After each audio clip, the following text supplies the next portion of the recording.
La gourmandise, ça a toujours été une passion pour moi, faire des gâteaux à la maison, faire plaisir à ma famille en leur concoctant plein de petites choses, et surtout à base de chocolat. Et en fait, au moment où j'ai arrêté de faire de la compétition de ski, ça m'est venu un peu comme ça naturellement de me dire pourquoi pas la pâtisserie, pourquoi j'essaierais pas ce métier-là.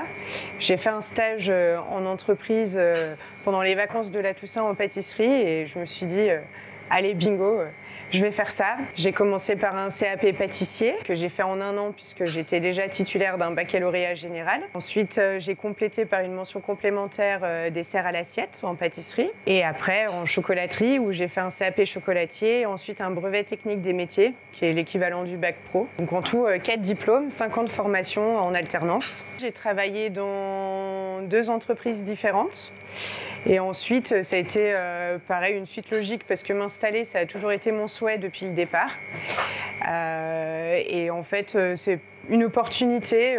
J'ai été sans emploi, j'ai eu l'occasion et je me suis dit, allez, c'est peut-être le moment ou jamais de me mettre à mon compte et de créer ma propre chocolaterie plutôt que de travailler pour d'autres. Dans le chocolat, ce que j'aime, c'est alors le goût, bien évidemment en premier.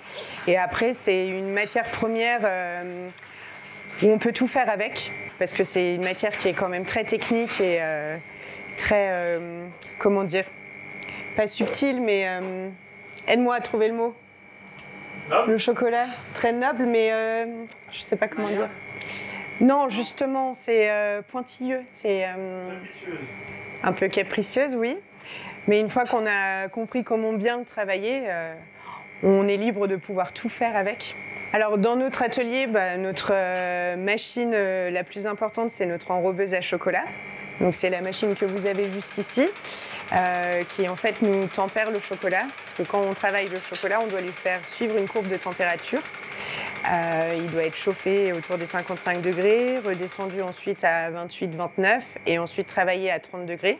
C'est ce qui nous permet après de pouvoir obtenir un chocolat qu'on puisse tenir dans les mains quelques minutes sans qu'il fonde tout de suite, qu'il soit fondant en bouche, croquant et que tous les arômes ressortent aussi bien. Pour moi, être artisan, c'est vraiment tout confectionner soi-même, choisir ses matières premières, essayer de choisir la meilleure qualité possible. Enfin, en tout cas, nous, c'est notre but, c'est de travailler avec les matières premières de meilleure qualité pour pouvoir obtenir le produit de meilleure qualité sur la finalité.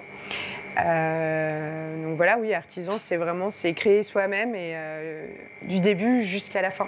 Après, c'est aussi ma collaboration avec Olivier qui aide beaucoup en discutant, en prenant les idées de chacun, de pouvoir créer des nouveautés. Et Olivier, c'est mon chocolatier. Donc pour la petite anecdote, il a commencé son CAP chocolatier, j'étais sa formatrice, je sais pas si ça se dit. J'ai fait mon apprentissage en chocolaterie chez Zanin et Olivier a fait son apprentissage aussi là-bas et j'étais sa responsable. Donc on a travaillé déjà pendant 1 an ensemble chez Zanin et ensuite on est restés très amis et je lui ai proposé de venir travailler pour moi. Donc au début il n'était pas forcément disponible et puis finalement ça va faire 3 ans qu'il est là.